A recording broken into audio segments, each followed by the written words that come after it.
Bonjour, bonjour à tous les frères, tous les pasteurs, ainsi que vos femmes si elles vous accompagnent. Pour cette quatrième session de Bâtir, quatrième conférence, et nous bénissons le Seigneur pour sa parole. Vivons dans un temps d'instruction de la part du Saint-Esprit, de lumière, de révélation. Un moment de construction dans ces derniers temps. Le Seigneur veut édifier, fortifier, établir son peuple sur la vérité de l'Évangile. C'est pourquoi nous vous adressons ces quelques paroles pour non seulement que vous soyez instruits, mais que la vie de chacun d'entre nous, nous puissions changer, être transformés, apprendre à mieux servir Christ, à être plus efficace, à ne pas être disqualifié, mais à trouver plutôt l'approbation de Dieu dans notre vie. Dans notre vie de pasteur, de prédicateur, très important. Et je vais vous parler dans cette session du pasteur et sa vie. Nous avons parlé de la famille, de la relation entre mari et femme, nous avons parlé de sa culture. Nous voulons aujourd'hui parler de sa vie en général. Et nous allons ouvrir notre Bible dans l'épître de Paul à Timothée, la deuxième épître. Nous allons lire le verset 10 et 11. Nous savons que Paul est l'apôtre qui a écrit plus de 2/3 du Nouveau Testament. Plus de 2/3.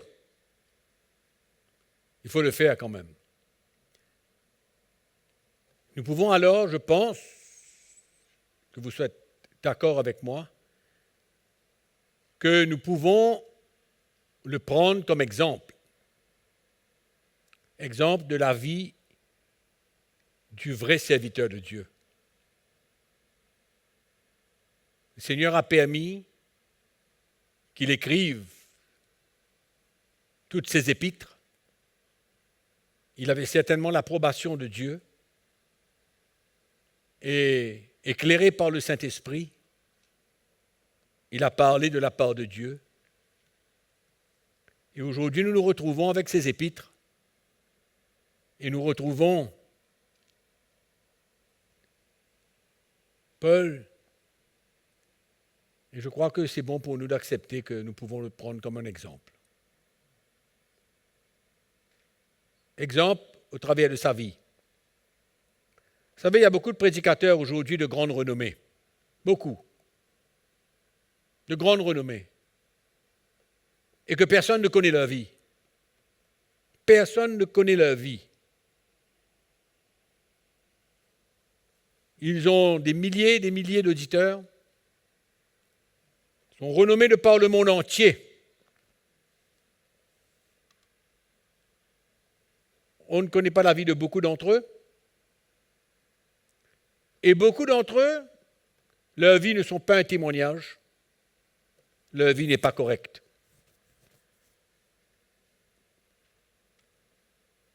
Nous connaissons suffisamment, puisque nous sommes des pasteurs, ce qui se passe un peu dans le corps de Christ. Donc dans 2 Timothée chapitre 3, je vais lire le verset 10 et 11, 2 versets. Paul dit à Timothée, pour toi. Paul était au moment de partir, il pressentait un peu sa mort. Et il écrit 2 épîtres à Timothée. Des instructions, des exhortations, des enseignements, des mises en garde. Il dit, pour toi, tu as suivi de près mon enseignement, ma conduite, mes projets, ma foi, ma douceur, mon amour, ma constance, mes persécutions, mes souffrances. À quelle souffrance n'ai-je pas été exposé à Antioche, à Icône, à Lystre? Quelle persécution n'ai-je pas supportée? et le Seigneur m'a délivré de toutes. Alléluia. Nous connaissons et nous rappelons dans le livre des Actes comment Paul a rencontré Timothée. Il était un jeune garçon, un jeune homme, et il ressentait qu'il y avait l'appel de Dieu dans sa vie, et Paul l'a pris avec lui. Paul a pris avec lui, et sans rien exagérer, nous pouvons conclure que Timothée l'a suivi de près. Il a tout entendu et il a tout vu concernant la vie de Paul, sa vie. Il était présent, il a entendu ses prédications, il a vu son style de vie, il a vu comment il agissait, ses attitudes.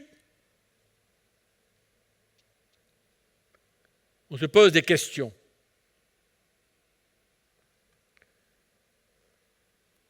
A-t-il entendu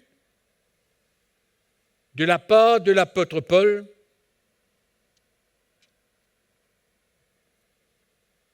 a-t-il entendu Paul changer de doctrine tout le long de son parcours pour son propre intérêt?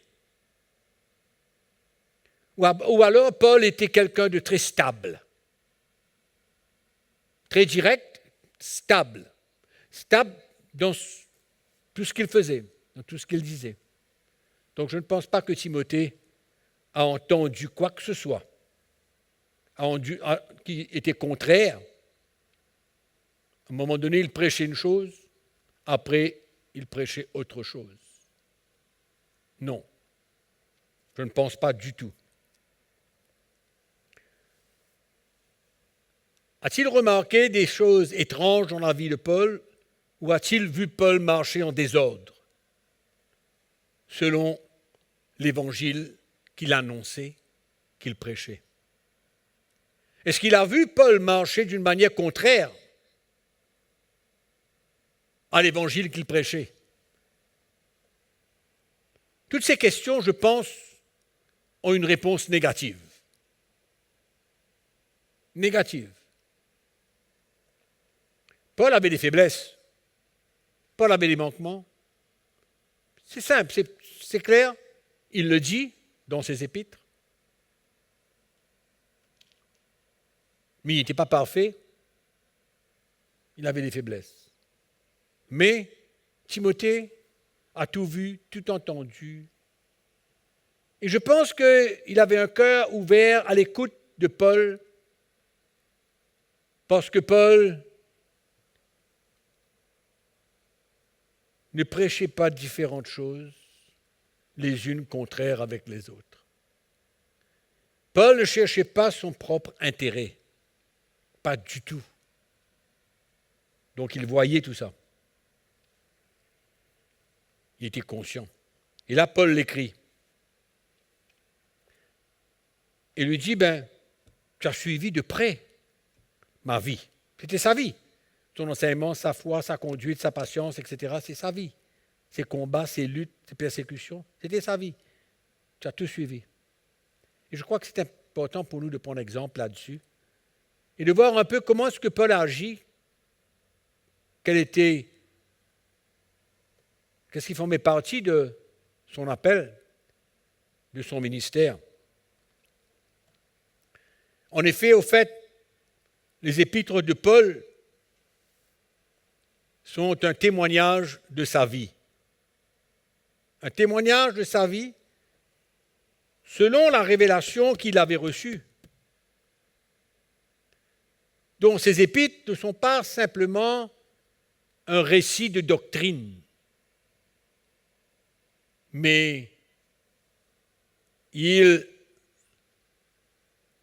relie sa vie avec tout ce qu'il écrit, avec tout ce qu'il a reçu. Sa vie était conforme à la révélation de l'évangile qu'il avait reçu, de Jésus-Christ lui-même.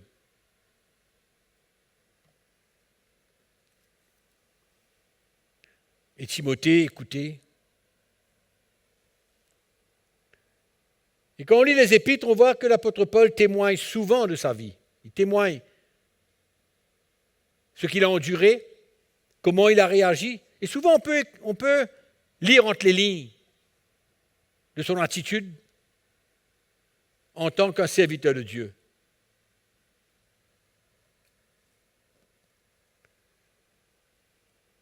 C'est pourquoi la doctrine de Paul, la doctrine de Christ que Paul prêchait,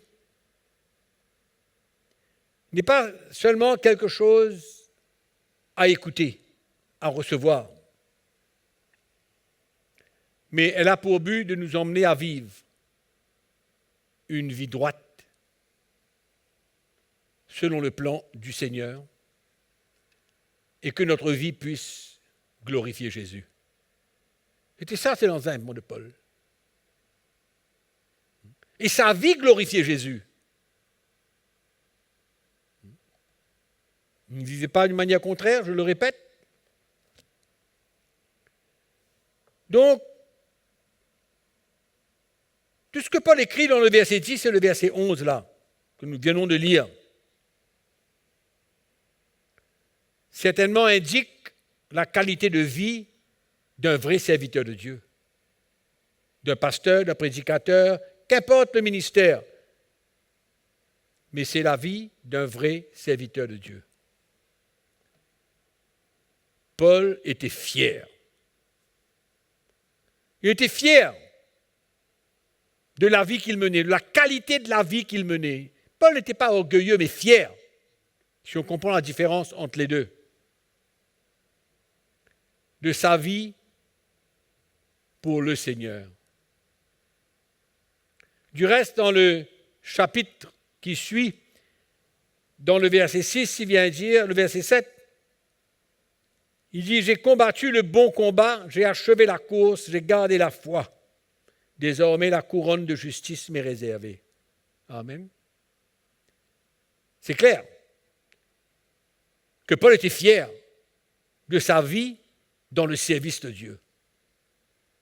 Avec ses faiblesses, ses manquements et tout le reste. Et c'était un honneur pour lui de marcher selon la doctrine et la révélation qu'il avait reçue. Pour lui, il ne pouvait pas servir le Seigneur autrement. Amen. C'est pourquoi quelqu'un qui reçoit la révélation du message de Christ dans son cœur et qu'il est disposé à obéir et à se soumettre à cette révélation, il ne peut pas servir Dieu autrement.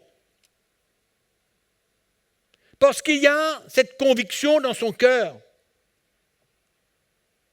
Il y a cet élément en lui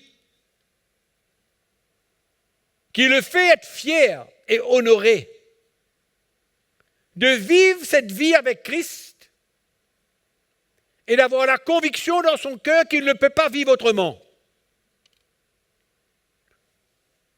Il va faire des erreurs, il va peut-être tomber. Ses faiblesses? Oui. Mais il y a une conviction en lui qu'il ne peut pas vivre autrement. Et c'est cela que, dans mon cœur, je désire pour tous les pasteurs, les prédicateurs de l'Évangile. Que leur ministère n'est pas basé simplement sur quelques enseignements à gauche et à droite, mais qu'il y a une conviction dans leur cœur d'un Évangile dont ils sont fiers de transporter, fiers, honorés de transporter, et d'avoir une motivation dans son cœur qu'il ne peut pas servir le Seigneur autrement que la lumière qu'il a reçue. Il ne peut pas servir le Seigneur autrement. Et nous voyons cela dans tout le parcours de Paul, dans tout son parcours. Paul expose sa vie dans les Épîtres, et on peut voir que ceux qui l'enseignent ce qu'il enseigne, n'est pas différent de la vie qu'il a menée. C'est pourquoi il dit à Timothée, tu as vu, tu as suivi ma vie, tu as suivi de près mon enseignement, ma foi, etc. Tu as suivi de près. Comment tu vas vivre maintenant? Comment? Cette conviction dans notre cœur qu'on ne peut pas vivre autrement qu'à la manière que la révélation de Christ a été déposée dans notre cœur. On ne peut pas. C'est pourquoi tout pasteur qui reçoit la lumière de l'Évangile doit être honoré. Honoré de vivre, qu'importe comment, qu'importe la situation, mais c'est un honneur pour lui. Et il sait qu'il ne peut pas vivre différemment. Ça doit être comme ça, c'est comme ça. Dans l'Épître aux Corinthiens, dans sa première épître, au chapitre 9, l'apôtre Paul, il dit, allons lire ce verset. Il dit, malheur à moi, si je n'annonce pas l'Évangile.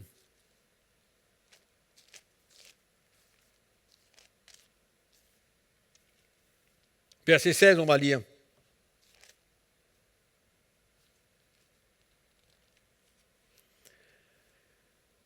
Si j'annonce l'Évangile, ce n'est pas pour moi un sujet de gloire, car la nécessité m'en est imposée. Oh, vous voyez la conviction qu'il avait dans son cœur?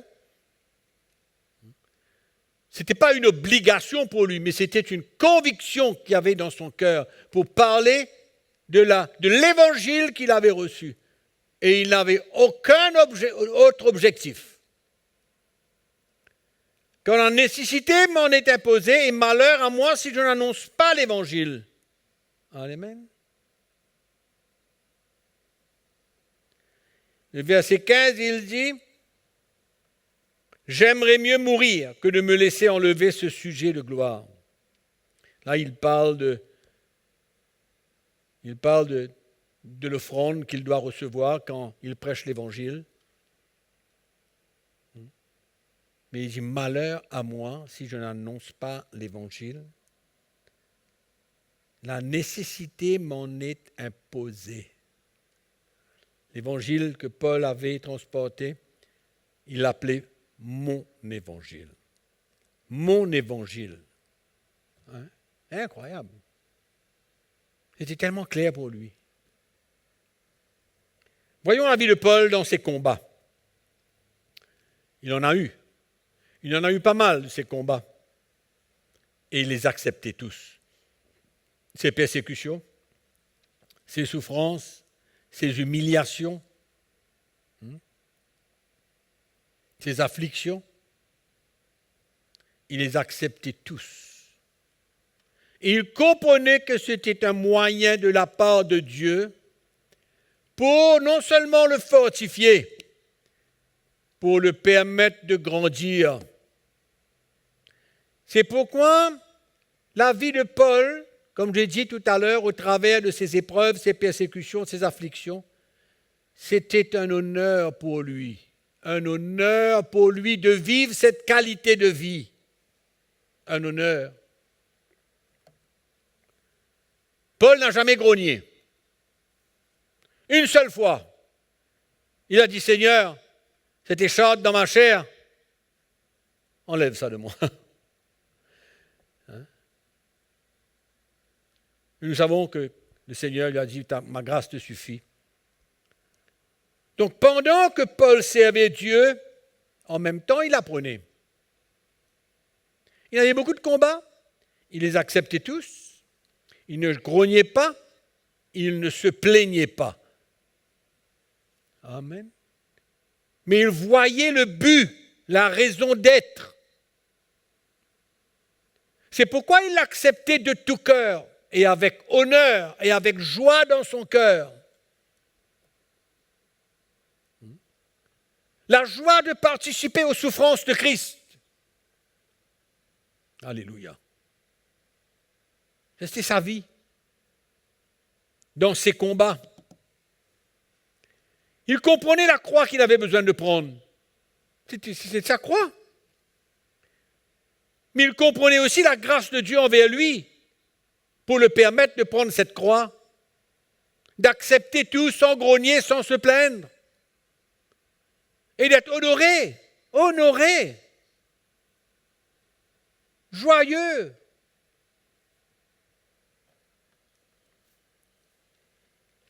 C'est pourquoi dans 2 Corinthiens, chapitre 4, verset 12, il déclare que la vie de Jésus-Christ s'acquiert par la mort à soi-même au travers de ses épreuves. 2 Corinthiens, chapitre 4, verset 11, 12, vous verrez cela. Peut-être qu'on peut le lire. Chapitre 4, verset 11.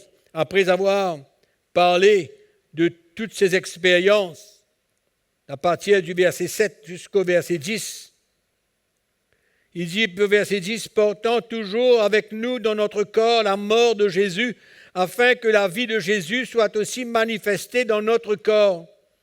Car nous qui vivons, nous sommes sans cesse livrés à la mort à cause de Jésus, afin que la vie de Jésus soit aussi manifestée dans notre chair mortelle. » Amen. Il comprenait cela. Il fait cette déclaration juste après avoir énuméré ses combats, ses luttes, ses souffrances, ses afflictions, ses persécutions, ses coups. Ses jeûnes forcés.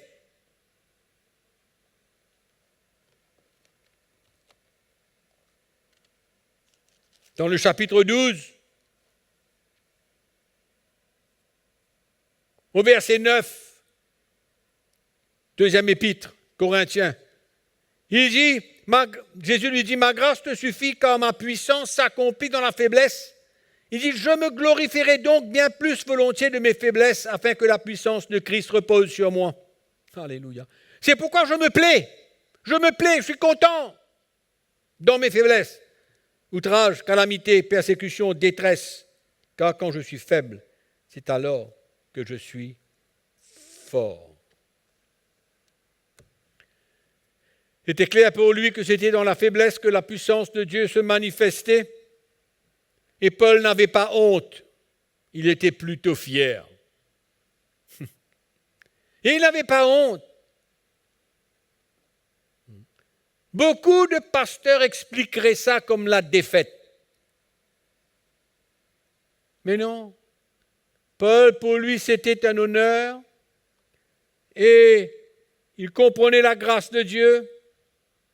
Il était fier et il n'avait pas honte du tout de vivre ses combats. Amen. Quelle leçon? La vie d'un pasteur, la vie d'un serviteur de Dieu. Son attitude, sa compréhension, sa manière de voir le ministère. C'est ça que Paul dit.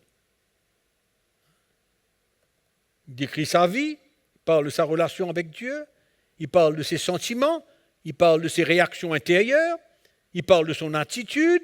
Et qu'est-ce qu'on voit? On voit un vrai serviteur de Dieu. Amen. Avec des convictions claires.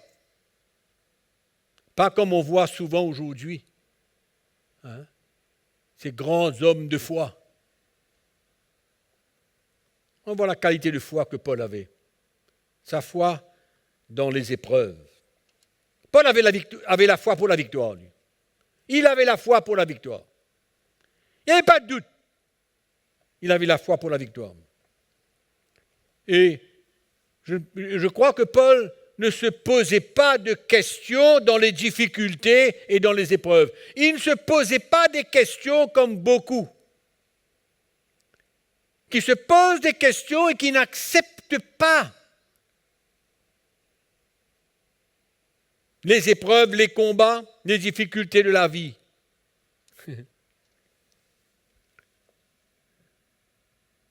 Paul comprenait que le diable n'était pas l'auteur de ses expériences. Il comprenait que ce n'était pas le diable l'auteur de ses expériences.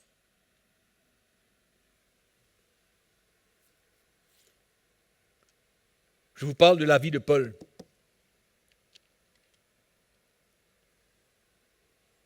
Beaucoup le croient aujourd'hui, que quand ils traversent des épreuves, des combats, des failles, des afflictions, des persécutions, le diable, tout est le diable.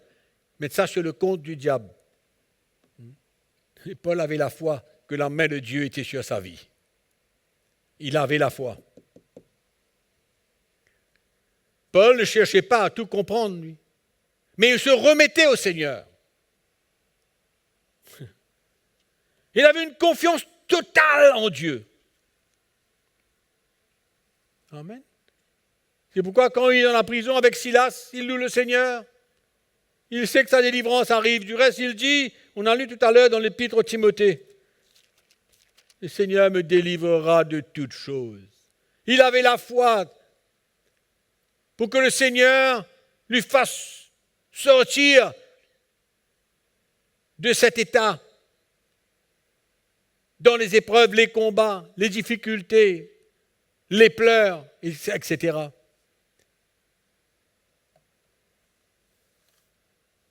Il avait une confiance totale, une foi totale en son Dieu. Il ne voyait rien comme un hasard. Toute opposition, il le comprenait. Aujourd'hui, on questionne Dieu pour tout. Beaucoup de pasteurs ne comprennent pas que leur vie est entre les mains de Dieu s'ils sont appelés de Dieu. S'ils sont loin de Dieu, appelés de Dieu. La main de Dieu est sur leur vie. Dieu les libérera, Dieu les délivrera. Dieu saura les emmener jusqu'à la fin. C'est pourquoi Paul avait cette foi et cette confiance en son Dieu. Amen. Il se réjouissait de tout. Réjouissez-vous dans le Seigneur, je le répète, réjouissez-vous. Il n'avait aucun doute que le Seigneur le délivrerait de toute œuvre mauvaise, difficile à faire face, compliquée, pénible, souffrant. Mais il avait la foi. Il avait la foi que dans la difficulté, il expérimenterait la grâce de Dieu. Ces paroles que Jésus lui a dit, « Ma grâce te suffit », a été marquée dans son cœur. Et il savait, il était convaincu qu'il expérimenterait la grâce de Dieu dans toute situation compliquée. Il avait la foi en son Dieu. Il savait que la main de Dieu était sur sa vie. Et il ne cherchait pas à tout pouvoir expliquer. C'est ça, la vie d'un serviteur de Dieu. C'est ça le ministère.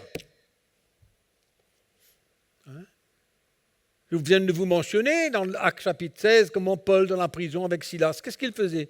Il se mortifiait, il pleurait, il avait pitié de lui-même? Non, il louait le Seigneur, il était dans la joie. On sait ce qui s'est passé après. Et Paul vivait cette qualité de vie et il encourageait les chrétiens à vivre de la même manière. Il a dit, l'œuvre que le Seigneur a commencée dans votre vie, il va la compléter lui-même. Il va la compléter lui-même. Pierre, l'apôtre Pierre dit la même chose dans son épître. Quand on traverse des moments difficiles, c'est lui qui nous fortifiera. C'est lui, c'est la main de Dieu dans notre vie. Paul avait cette foi totale dans son Dieu. Totale.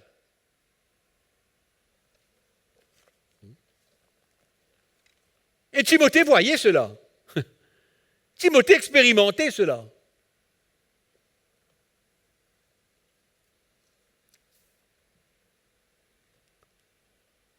Le témoignage, la conduite du vrai serviteur de Dieu. Ouvrez votre Bible dans 2 Corinthiens chapitre 12.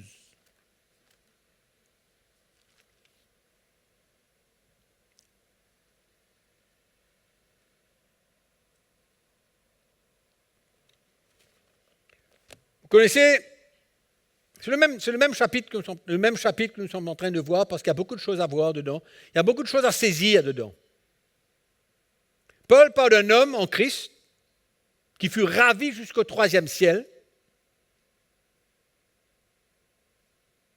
qu'il a entendu des paroles extraordinaires.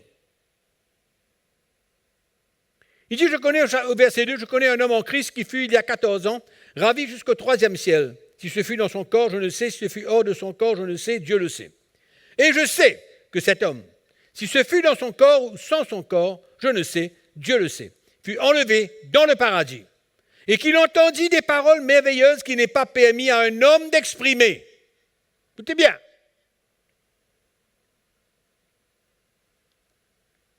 Qu'est-ce qu'il dit au verset 5? Il dit, je me glorifierai d'un tel homme. Mais de moi-même, je ne me glorifierai pas, sinon de mes infirmités. Si je voulais me glorifier, je ne serais pas un insensé, mais je dirais la vérité, mais je m'en abstiens, afin que personne n'ait à mon sujet une opinion supérieure à ce qu'il voit en moi, ou ce qu'il entend de moi en ma présence. C'est bien fort ce que Paul dit. Paul était cet homme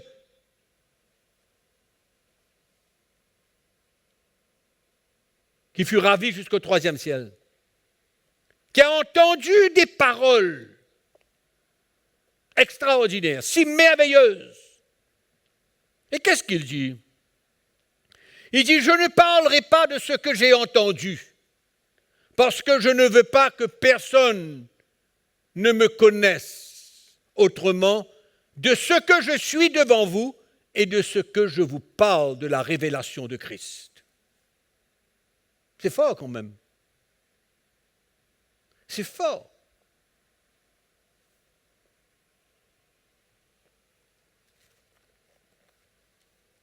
Il ne veut pas se glorifier en dévoilant tout ce qu'il a entendu, afin que personne n'ait une opinion supérieure de lui. Personne. Il veut qu'on le connaisse par ce qu'on entend de lui, pas ce qu'on entend de ce qu'il a entendu, mais de ce qu'on entend de lui, de la révélation de Jésus-Christ, qu'il a reçu lui-même. Il dit ça, c'est suffisant. Et qu'on n'ait pas une meilleure opinion de moi que ce que je suis au-devant de vous. Ne vous basez pas sur l'expérience que j'ai eue, ravi dans le 3e ciel, écoutant des paroles si merveilleuses. Attitude extraordinaire.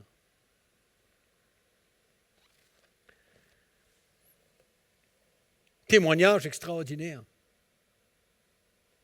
Une conduite extraordinaire. Et dans le verset 5, il dit quoi? Il dit, je choisis de me glorifier par mes infirmités. Je choisis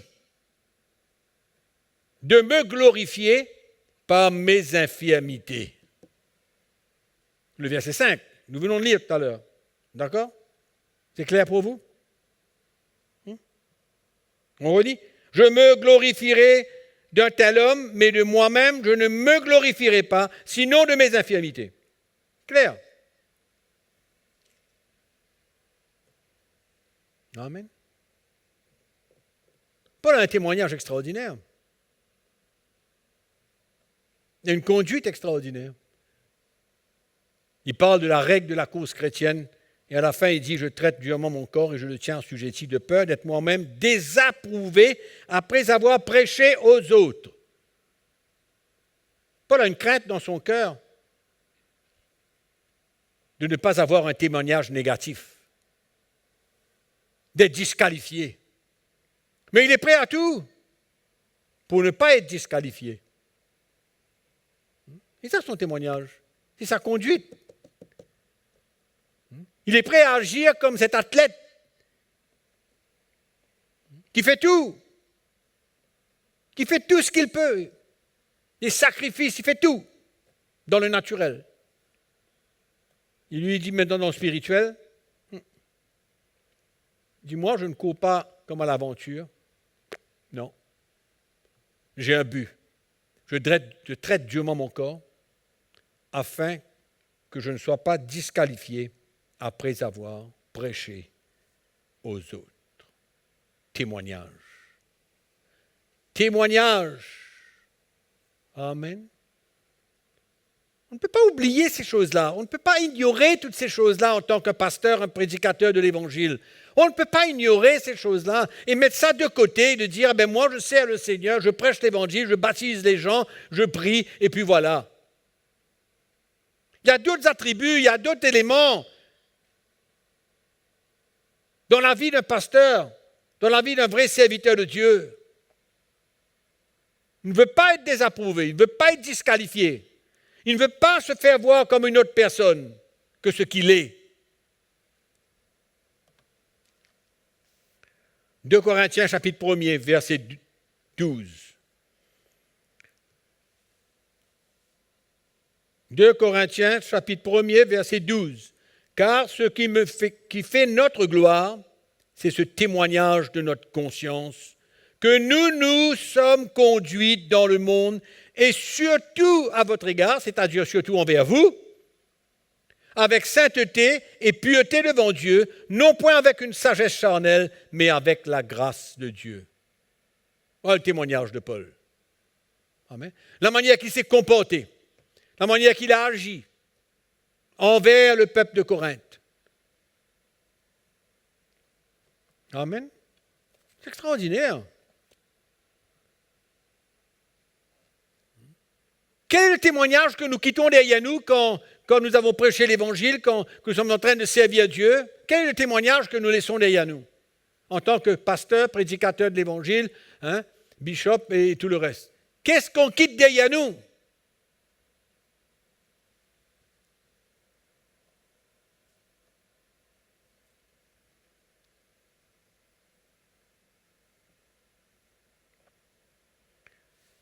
Et il dit, au verset 13, « Nous ne vous écrivons pas autre chose que ce que vous lisez, et vous-même le reconnaissez. » Amen. Vous-même, vous le reconnaissez. Et j'espère que vous le reconnaîtrez jusqu'à la fin. Comme vous avez déjà reconnu en partie que nous sommes votre gloire. Nous sommes votre gloire. En d'autres mots, vous les Corinthiens, vous êtes fiers de notre ministère. Vous êtes fiers de ce que nous sommes. C'est ça qui vient dire là. Nous sommes votre gloire. Amen. Votre vie est le produit de notre ministère. C'est le témoignage de Paul.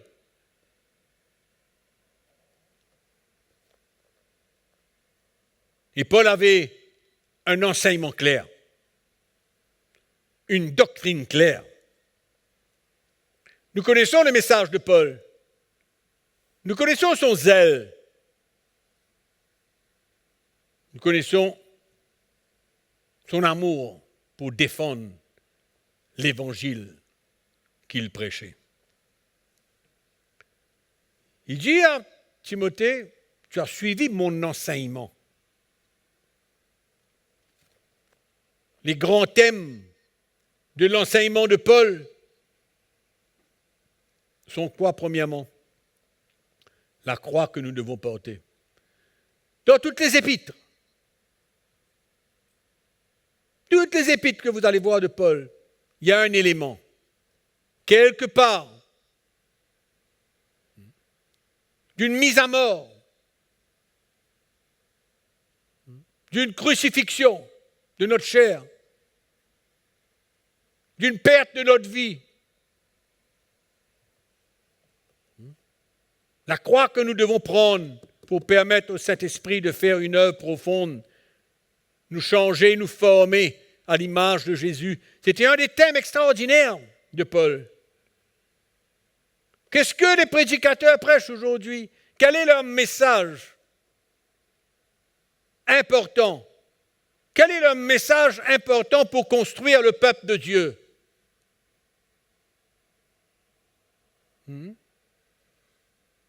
Quel est ce message important?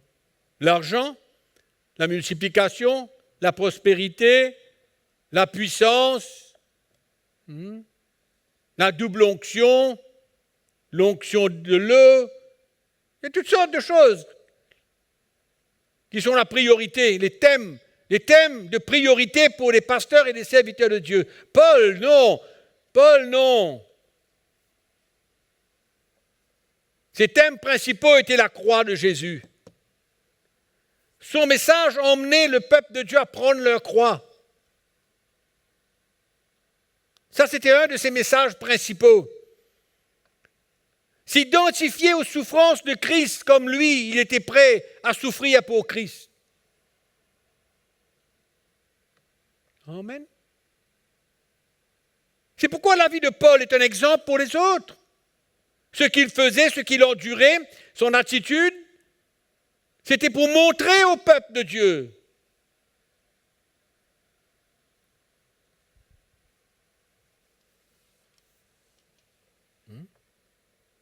Donc il emmenait les chrétiens à prendre leur croix, s'identifier aux souffrances de Christ, s'identifier à la mort de Jésus-Christ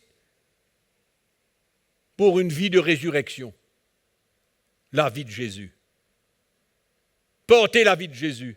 Transmettre la vie de Jésus. Paul dit que la mort agit en moi, la vie agit en vous. Quand je prends ma croix et que je meurs à moi-même et que j'accepte les souffrances de Christ.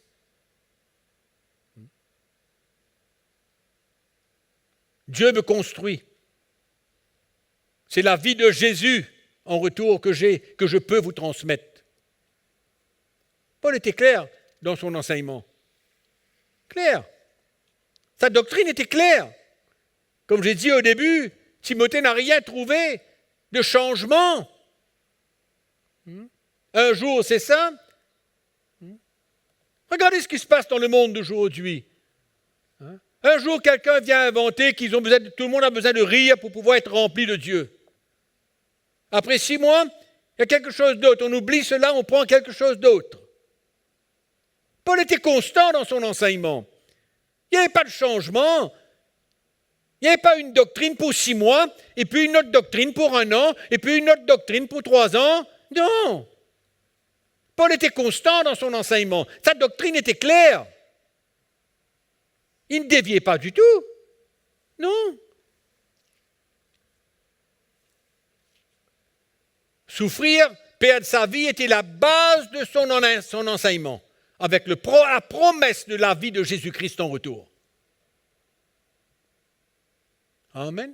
Et si vous allez et vous retournez à la première conférence Bâtir, vous verrez qu'on parle d'un enseignement de la fondation de l'Église, de la chrétienté. Jésus-Christ et la croix de Jésus-Christ.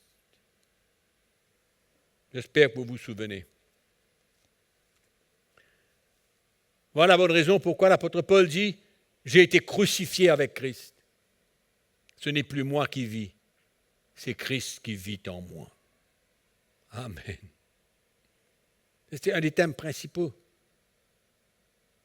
Pour arriver à quoi? À être un homme, une femme spirituelle qui expérimente la sanctification. Amen. Ça, c'était aussi un message de l'apôtre Paul, comme quoi que la sanctification était l'un des messages les plus importants de la vie chrétienne. Pourquoi est-ce qu'on veut prendre la croix? C'est pourquoi? Mettre à mort les désirs de la chair. Avoir la victoire sur le péché. Avoir la victoire sur les désirs de la chair. Pourquoi? Afin de pouvoir être libéré du péché. Le péché qui nous enveloppe si facilement. Amen. Dans 1 Thessaloniciens chapitre 4, le verset 3 jusqu'au verset 8. Bon, on ne va pas lire tout, mais on va lire rapidement. Ce que Dieu veut, c'est votre sanctification. Ce que Dieu veut, c'est votre sanctification. Le verset 3, chapitre 4, première épître de Paul aux Thessaloniciens. Que vous absteniez de la débauche. C'est que chacun de vous sache posséder son corps dans la sainteté et l'honnêteté, sans vous livrer à une convoitise passionnée, comme font les païens qui ne connaissent pas Dieu. C'est que personne n'use envers son frère de fraude et de cupidité dans les affaires. En d'autres mots, qu'il soit intègre. Parce que le Seigneur tire vengeance de toutes ces choses, comme nous vous l'avons déjà dit et attesté. Car Dieu ne nous a pas appelés à l'impureté, mais à la sanctification. Celui donc qui rejette ses préceptes ne rejette pas un homme, mais Dieu, qui vous a aussi donné son Saint-Esprit. Amen. Donc la sanctification pour Paul était l'un de ces sujets importants. Et que nous connaissons bien sûr comment Paul parle de la grâce de Dieu pour sa vie, pour le ministère, pour pouvoir faire face à toutes choses. La grâce de Dieu pour servir Dieu en toutes circonstances, bonnes ou mauvaises. Amen. On a besoin de la grâce de Dieu. On se souvient, ma grâce te suffit. Amen. Ma grâce te suffit, que Jésus lui a dit. Et Paul est conscient de cela. Il est conscient que son service pour Dieu, il ne peut pas exclure la grâce de Dieu. Ce n'est pas possible. Ce n'est pas lui, c'est la grâce de Dieu. Il dit, je suis ce que je suis par la grâce de Dieu. Amen. Et il parle de cette grâce dans Philippiens chapitre 4. Amen. Il dit, je peux tout par celui qui me fortifie. Il nous fortifie par la grâce qu'il manifeste, par cette force puissante, divine qui se manifeste pour nous permettre de l'obéir, de prendre notre croix et de le suivre. Paul était un grand prédicateur de la grâce de Dieu, un grand prédicateur de la liberté du chrétien. Il a combattu la liberté du chrétien sous la nouvelle alliance. Et partout, dans son épître aux Galates, aux Romains, il parle de cette liberté, la liberté de la loi, pour emmener le chrétien à vivre par l'esprit et non pas sous la loi. Paul a défendu la doctrine de la liberté devant les apôtres à Jérusalem. Il avait cette conviction. Il était un défenseur de la liberté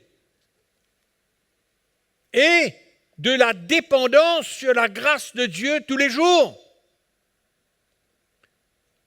Ce sont des éléments de la doctrine de Christ, des éléments de l'évangile de l'apôtre Paul qu'il prêchait, et qui doit être l'évangile de tout serviteur de Dieu, de tout pasteur, de tout prédicateur de l'évangile. Je suis en train de vous parler des éléments importants que nous devons annoncer au peuple de Dieu.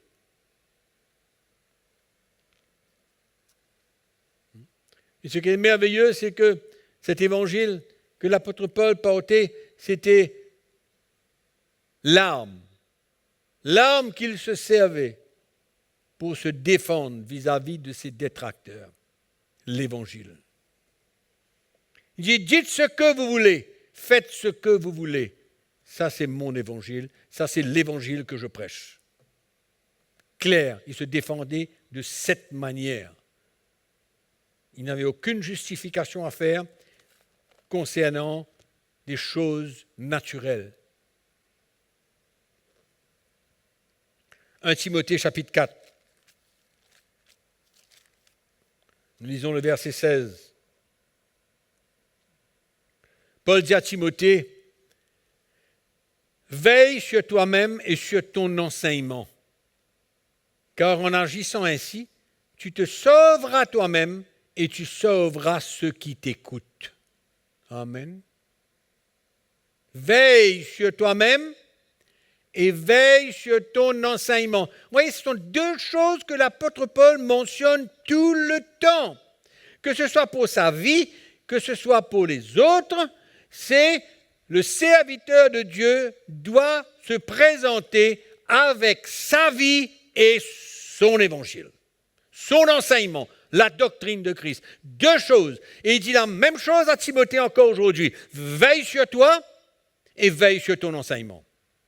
Veille sur toi-même, veille sur ton enseignement, persévère dans ces choses, tu sauveras toi-même et tu sauveras ceux qui t'écoutent. Amen. Extraordinaire. Nous devons avoir ce même zèle en nous.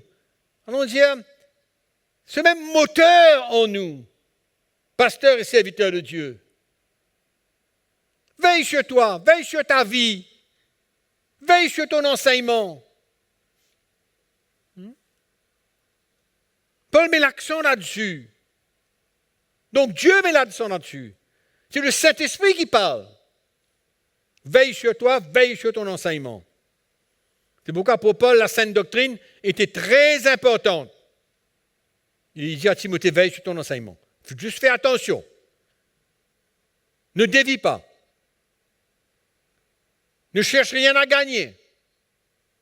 Même si les gens fuient, même si les gens n'aiment pas, même s'ils te persécutent, veille sur ton enseignement. Ne t'éloigne pas. Prêche ta vérité. Et aujourd'hui, il y a beaucoup d'enseignements erronés dans l'Église. Il y a beaucoup de pasteurs qui suivent le flot. Pour être bien vus. Et souvent, c'est le flot de la majorité. Pour être accepté, pour être bien vu. En d'autres mots, on cherche son propre intérêt là-dedans. On cherche son propre intérêt. Et pas l'intérêt du royaume de Dieu.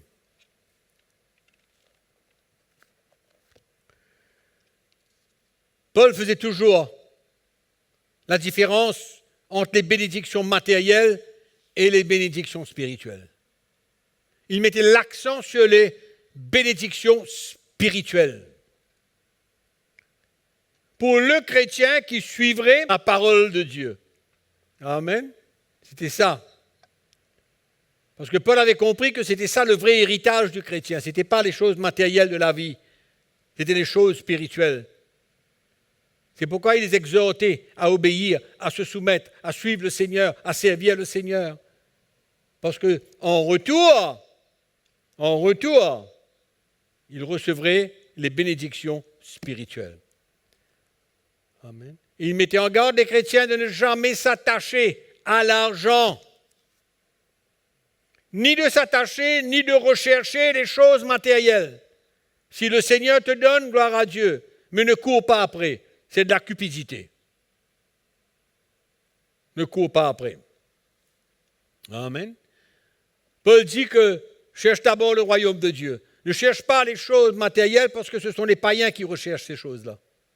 Toi, cherche les choses spirituelles. Cherche. Cherche une vie spirituelle. Et Paul, dans le livre des Galates, le termine. Galates chapitre 6, verset 8.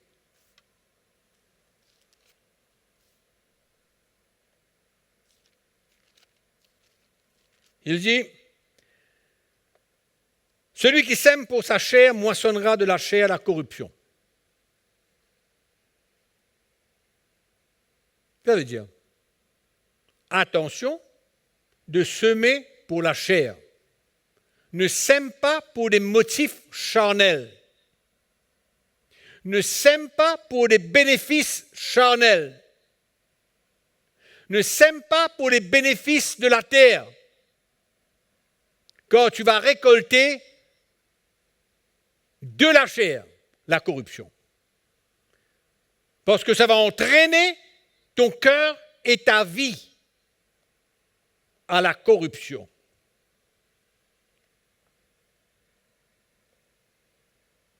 Tu vas récolter de la chair. Qu'est-ce que tu vas récolter? Les fruits de la chair. qui mènent à la destruction.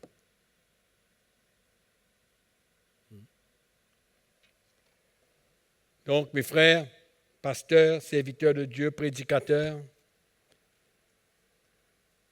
le dernier verset que je vous mentionne, c'est dans 1 Corinthiens chapitre 11, verset 1. Paul vient dire, « Soyez mes imitateurs, comme moi, je suis Christ. » Qui aurait un problème de suivre un tel serviteur de Dieu?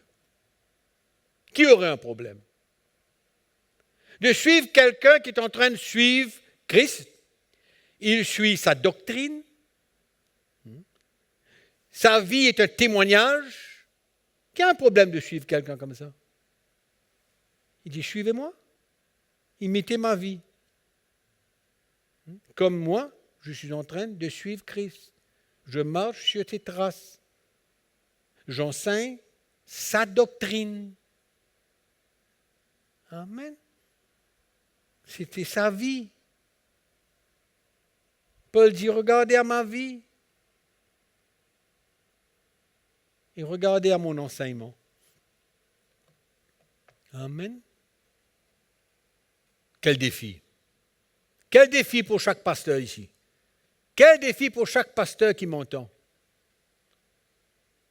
De pouvoir proclamer quelque chose comme Paul dit. Soyez mes imitateurs comme moi je suis Christ. De la même manière que je suis Christ, suivez-moi. Amen. C'est pourquoi on inspecte notre vie. Hein? On a parlé de culture dans la session précédente. Hein? Les choses de la culture qui m'emmènent à servir Dieu contre lui. On n'est plus partenaire avec Dieu comme ça. Hein? Quand on fait des choses qui sont contraires à la parole de Dieu, que ce soit par culture, que ce soit par autre chose, on ne travaille plus avec Dieu. On n'est plus co-ouvrier avec Dieu. On n'est plus serviteur de Dieu.